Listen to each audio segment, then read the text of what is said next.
దండోలయాత్రలో మనం అవనిగడ్డ నియోజకవర్గానికి చేరుకున్నాం. దీన్నే దివిసీమగా పిలుస్తారు. కృష్ణానది బంగాళాఖాతంలో కలిసే హంసలదీవి సంగమ ప్రాంతం హంసలదీవి ఈ నియోజకవర్గంలోనే ఉంది. కావడానికి కృష్ణమ్మ ఒడ్డునే ఉన్న ఈ నియోజకవర్గంలో తాగునీటి సాగునీటి సమస్య, దీవులోని గ్రామాలకు రోడ్ కనెక్టివిటీ అంశాలు ఇక్కడ మనకు కనిపిస్తాయి. ఈ గ్రామాల్లో పర్యటిద్దాం, క్షేత్రస్థాయి వాస్తవాలేంటో తెలుసుకునే ప్రయత్నం చేద్దాం.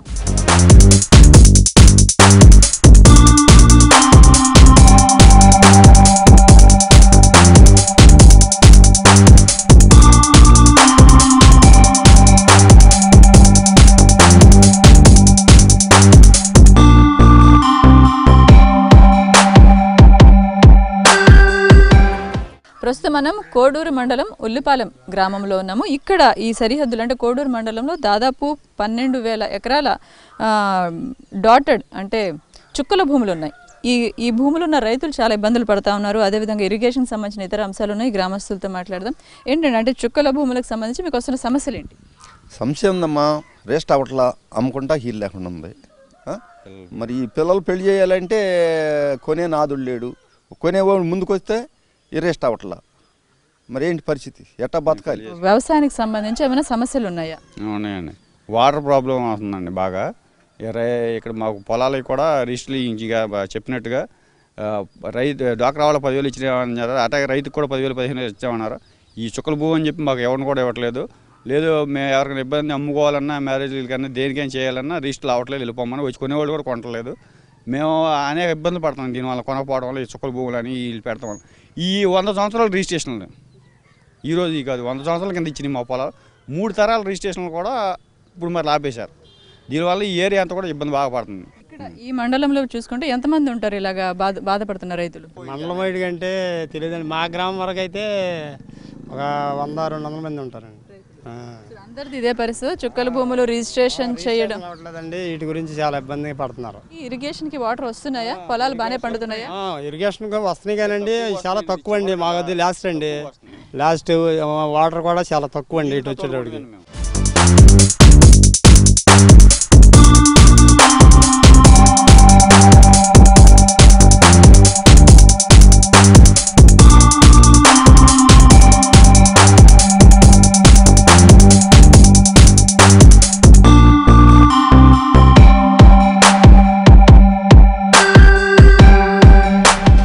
ఉల్లిపాలెం గ్రామంలో ఉన్నాము. ఈ గ్రామంలో ఉన్న సమస్యలు ఏంటంటే స్థానికంగా ఉన్న రైతులతో మాట్లాడదాము. చెప్పండి, ఇక్కడ ప్రధానంగా మీకున్న సమస్యలు ఏంటి? రైతాంగానికి వాటర్ ప్రాబ్లం మేడం. అసలు వాటర్ అనేది మా ఏరియాకి ఎన్నిసార్లు చెప్పుకున్నా సరే ఇక్కడికి మాకు వచ్చేది నార్త్ ఛానల్కి అనే దానికి వాటర్ కింద ఇదంతాను వాటర్ రావట్లేదు. ఇక్కడ మేము ఎత్తిపోతల పథకం నుంచి దాని నుంచి తోడుతున్నాము. అది వర్షాలు పడి ఆ నీళ్లు బయటికి తీస్తేనే అవి వస్తేనే మాకు జీవనాధారం. ఆ వాటర్ కూడా వర్షం పడిపోతే అవి ఉండవు. మాకు పట్టిసీమ వాటర్ ఇక్కడ పంపిస్తా ఉన్నాము, ఇక్కడ రైతులకు అంటున్నారు. ఇక్కడికి పట్టిసీమ వాటర్ మాకు ఈ ఏరియాకి రావట్లేదు స్వామి, మాకు రావట్లేదు. మేము తోడుకునేది ఆ పై పొలంలో ఆ వాటర్ని మేము కిందకు వస్తేనే లిఫ్ట్ ద్వారా దాన్ని మళ్ళీ మేము ఇచ్చేసుకునే చేస్తున్నాం. అది సాల్ట్ 3%, 4% సాల్ట్ ఉంటుంది దాంట్లోనూ. ఆ వాటర్ మూలంగా అవి పెట్టుకుంటే ఏమవుతుందంటే పొలం దిగుబడి తగ్గిపోతుంది. మేము ముందు 30 బస్తాలు 35 బస్తాలు కొద్దిగా ఎక్స్పెక్ట్ చేస్తున్నాం. అది తీరా పండేటప్పటికి వచ్చి అడిగి 25 బస్తాలు కూడా అవ్వట్లేదు. అది బ్రిడ్జ్ సమస్య ప్రస్తావిస్తా ఉన్నారు. ఈ ఊరికి ఏ ఊరికి అది కనెక్టివిటీ ప్రాబ్లం? అది వేణుగోపాలపురానికి ఉల్లిపాలానికి అండి, మధ్యలో బ్రిడ్జ్ ఉంది. ఈ ఉల్లిపాలెం వాళ్ళ గ్రామస్తులు అంతా పొలం అంతా ఆ బ్రిడ్జి అవతల ఉందండి. ఆ బ్రిడ్జి శిథిలావస్థగా అయిపోయింది, అసలు ఏమీ లేదు. అది ఎప్పుడో పడిపోతే తెలవదు. అది పడిపోతే ఉల్లిపాలెం గ్రామస్తులు పొలం వెళ్తాకి బాగా ఇబ్బంది పడతారు. చుక్కల భూములు ద్వారా వ్యవసాయం చేస్తున్న రైతులకి మిగతా సాధారణ రైతులకి వచ్చే బెనిఫిట్స్ అంటే రైతుల రుణమాఫీ కావచ్చు, ఇప్పుడు ఇస్తున్న అన్నదాత సుఖీభవ వంటి డబ్బులు కావచ్చు, ఇవన్నీ వస్తున్నాయా? ఇప్పుడు మాకు చుక్కలు ఇప్పుడు ఏదైతే హోల్డ్లో పెట్టారో భూమిని అయితే ఆ రైతులకి ఎటువంటి అన్నదాత సుఖీభవ కానీ ఎటువంటి బెనిఫిట్స్ రావట్లేదు. లోన్ లేదు. ఏదన్నా పిల్లలకి గిఫ్ట్ ఇచ్చి పశువు కుంకుమ కింద రిజిస్ట్రేషన్ చేద్దామన్నా ఆ రిజిస్ట్రేషన్ కూడా అవ్వట్లేదు. ఎమ్మెల్యే వస్తూ ఉంటారా? మీ సమస్యలు ఏమైనా అడ్రస్ చేసే ప్రయత్నం జరిగిందా? ఎమ్మెల్యే గారు అక్కడ సమస్యలన్నీ అలాగే ఉన్నాయి మేడం. సమస్యలు ఏమి తీరింది ఏమి కనపడతలేదు మాకు. 6 నెలలకు సంవత్సరానికి ఒకసారిగా రారు. ఆయన ఇక్కడికి వచ్చి పట్టించుకోడు మమ్మల్ని. ఆయన గెలిచిన తర్వాత ఆయన హైదరాబాద్ అటు ఇటు తిరుగుతాడు కానీ ఇక్కడ మమ్మల్ని పట్టించుకోడు.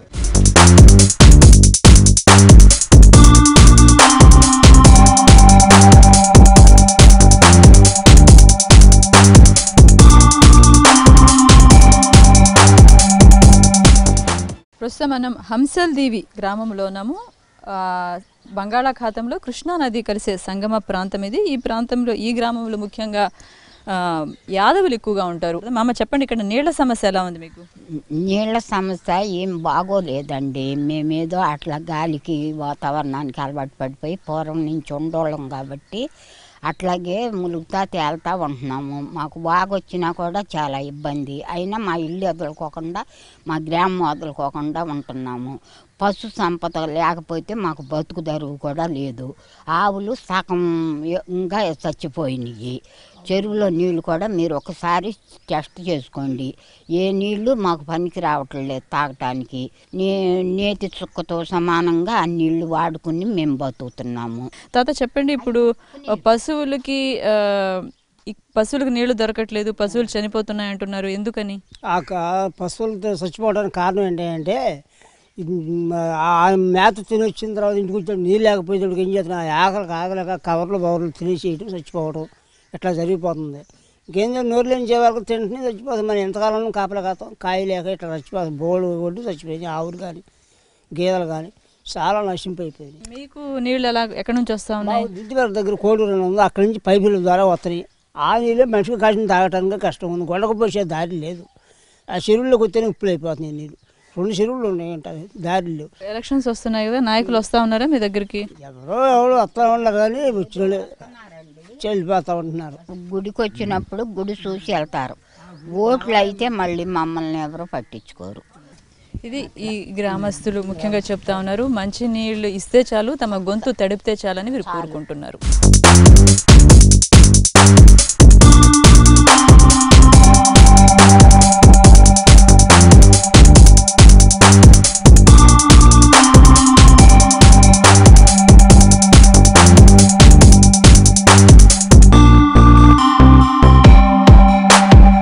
అవనిగడ్డ నియోజకవర్గం నాగాలంక మండలంలో కొన్ని దివి గ్రామాలు ఉన్నాయి. ఇక్కడికి వెళ్ళాలంటే ఖచ్చితంగా పంటి మీదే వెళ్ళాలి. సైకిల్ దగ్గర నుంచి లారీల వరకు కార్లు అయినప్పటికీ కూడా ఈ ప్రయాణ మార్గం ద్వారానే వెళ్లాల్సి ఉంటుంది. వీళ్ళకి మరొక అంటే మిగతా ప్రపంచంతో సంబంధాలు కేవలం ఈ బోట్ల ద్వారా ప్రయాణం చేస్తేనే. సో ఇక్కడున్న సమస్యలు ఏంటి, ఇక్కడున్న వాళ్ళతో మాట్లాడదాం. చెప్పండి, మీకు సంబంధించి ఇక్కడున్న సమస్యలు ఏంటి? రోజు మీరు ఈ విధంగా ప్రయాణం చేయడమేనా? మేము ప్రతిరోజు మా చిన్నప్పటి నుంచి ఇది కాదు, ఇంతకుముందు పడవలతో తిరిగేవాళ్ళవి. పడవలు తిరిగినప్పుడు 90లో ఆల్రెడీ పడవ చచ్చిపోయి 30 మంది చనిపోయారు. అదేవిధంగా సంవత్సరం తర్వాత ఇంకో పడవ చచ్చిపోయి అక్కడ 29 మంది చచ్చిపోయారు. ఫ్యామిలీలో లేరు. ఆ తర్వాత అది గ్రహించి మాకు ఒక నాయకుడు కాకినాడలో చూసి ఇక్కడ ఈ పంట ఏర్పడటం జరిగింది. ఎన్ని గ్రామాలు ఉంటాయి, ఎంతమంది ఉంటారు జనాభా? 2 పంచాయతీలు 13 గ్రామాలు ఉన్నాయి. ఇక్కడ ప్రతిరోజు వెళ్ళాలన్నా కానీ వైద్యం చేయించుకోవాలన్నా నాగాలంకి వెళ్ళాల్సిందే. ఇక్కడ హాస్పిటల్ సౌకర్యం కూడా లేదు. ఆటోలు తిరగ, వర్షాలు పడితే రోడ్లు లేవు. చిన్నప్పటి నుంచి కూడా ఇక్కడ ఇప్పుడు మంచినీళ్ళు చెరువు ఉంది, మీరు చూడండి. తాగడానికి కూడా పనిచేయవు వాటర్. గేదెలు గచ్చింతలాగా తాగటమే. వాటర్ అనేవి రోజుకి 2 గంటలు, గంటన్నర అలా వస్తాయి. అవి 2 పంచాయతీలు పంచుకోవాలి. ఇంటింటికి కొలవేస్తూ ఉన్నారు. ఇంతవరకు హామీ అన్నారు కానీ వేసింది లేదు మాకు. మనం చూస్తూ ఉన్నాము, దూరంగా పంటికి ఒడ్డు కనిపిస్తూ ఉంది. ఇక్కడ నుంచి మీరు ఏ అవసరమైనా కూడా నాగాలంకకి వెళ్లాల్సిందేనా? నాగాలంకి వెళ్ళాల్సిందే. అందులోకి ఎవరికన్నా కాన్పు పొజిషన్లో ఆటోలో తీసుకెళ్ళినా ఈ రోడ్ల మీద కూడా డెలివరీ అవ్వటం జరిగింది, పంటల మీద కూడా డెలివరీ అవ్వటం జరిగింది. మాకు సమస్య అనేది మా చిన్నప్పటి నుంచి కూడా ఇదే సమస్య ఏర్పడటం జరిగింది. మీ ఎమ్మెల్యే వస్తుంటారా? మీ సమస్య నా దృష్టికి వెళ్ళినప్పుడు ఆయన స్పందన ఎలా ఉంటుంది? ఆయన స్పందన పట్టించుకునేదే ఉంది, చెప్తారు చేస్తామని. ఇప్పుడు 10 సంవత్సరాలు చెబుతున్నారు కదా దీనికి వారదే అని. పట్టించుకునేది ఎవరు? వచ్చి మళ్ళీ వేస్తూ ఉంటారు కానీ ఎలక్షన్ అయిపోయినా ఇప్పుడు వస్తారు, రేపో ఎల్లుండో.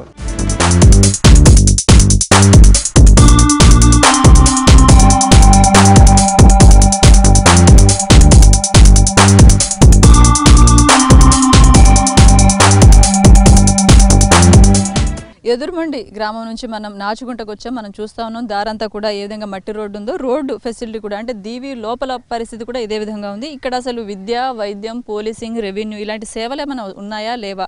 ఈ గ్రామస్తులతో మాట్లాడదాం, నాచుగుంట వాళ్ళతోటి. మీరు ఎంత దీవి లోపల ఉన్నారు, ఇక్కడ మీకు ఏ కష్టం వచ్చినా సుఖం వచ్చినా ఎక్కడికి వెళ్ళాల్సి ఉంటుంది? కష్టం వచ్చినా సుఖం వచ్చినా నాగాలంకి వెళ్ళాల్సిందేనండి. నాగాలంకి వెళ్ళాల్సిందే. వర్షం అయితేనేమో ఇప్పుడు వెళ్ళవు, ఆటోలు కానీ వెళ్ళవు. ఇక ఇటు నా తీసుకుని నా మీద వెళ్తాం. ఎదురుముండి వెళ్ళి ఎదురుముండి నుంచి మళ్ళీ అక్కడ పంటి దగ్గరికి వెళ్ళి అక్కడ నుంచి ఇక ఆటోలు కానీ బస్సులు కానీ అటు వెళ్తాం. అంటే ఇప్పుడు వైద్య ఎమర్జెన్సీ ఉంటుంది, హార్ట్ అటాకో లేకపోతే ప్రెగ్నెన్సీయో ఇలాంటివి డెలివరీ లాంటి సమస్యలు ఉంటాయి, అర్జెంటుగా వైద్యానికి వెళ్ళాల్సి వచ్చింది, అప్పుడు మీకు రవాణా మార్గం ఏంటి ఇక్కడ? అప్పుడైనా వర్షం లేకపోతేనేమో ఆటోలకు వెళ్తాం, లేకపోతే ఇటు నామలు వేసుకుని ఆ పంటిగడ్డ దిగి అక్కడ నుంచి నాగాలంకి వెళ్తాం. వృద్ధాప్య పెన్షన్లు కానీ ఇతర సహకారం కానీ ఏమన్నా వస్తుందా మీకు? అలాంటివి ఇస్తున్నారు, వృద్ధా పెన్షన్లు ఇస్తున్నారు. ప్రభుత్వం నుంచి సహకారం అందుతుందా ఇక్కడ ఉన్న వాళ్ళకి? ఉన్న వాళ్ళకి పెంచిన పంచి సహాయాలు అవి అన్నీ ఇస్తున్నారు. ఏదో కార్లు వేసుకొచ్చి అవి ఇస్తున్నారు, వస్తున్నారు, కడుతున్నారు, తీసుకుంటున్నారు. బ్యాంక్ కోసం ఎక్కడికి వెళ్ళాలి? ఈ దీవిలో మీకు ఉందా బ్యాంక్ ఏమన్నా ఉందా? ఇక్కడ లేదు, ఇక్కడ నాలంకి వెళ్ళాల్సింది. అభివృద్ధి ఏమన్నా జరిగిందా? ఈ సమస్యలు అలాగే కనిపిస్తా ఉన్నాయి. ఇక్కడ తాగునీటి సమస్య ఎలా ఉంది? తాగునీటి సమస్య కూడా ఇబ్బందేనండి. రోడ్డు ఇబ్బంది, రుణమాఫీ అన్నారు, 1,50,000 తీతాం అన్నారు.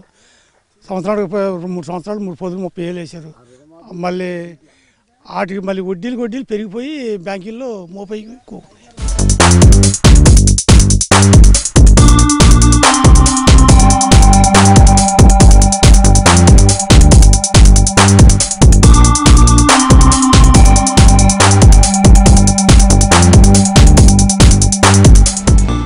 కృష్ణా జిల్లాలో ఒకవైపుకు విసిరేసినట్లుగా ఉండే అవనిగడ్డ నియోజకవర్గంలో రైతాంగం అనేక సమస్యలు ఎదుర్కొంటుంది. ఇక దీవుల్లో ఉన్న ప్రజలు కనీస సదుపాయాలు లేక అల్లాడుతున్నారు. ఎన్నికల్లో నాయకులు వచ్చి హామీలు ఇవ్వడం కాదు, తమ సమస్యలు పరిష్కరించాలని కోరుతున్నారు. ఇది అవనిగడ్డ సెగ్మెంట్లో పోలయాత్ర విశేషాలు. మరో నియోజకవర్గంలో మరో పోలయాత్రతో మళ్ళీ కలుద్దాం.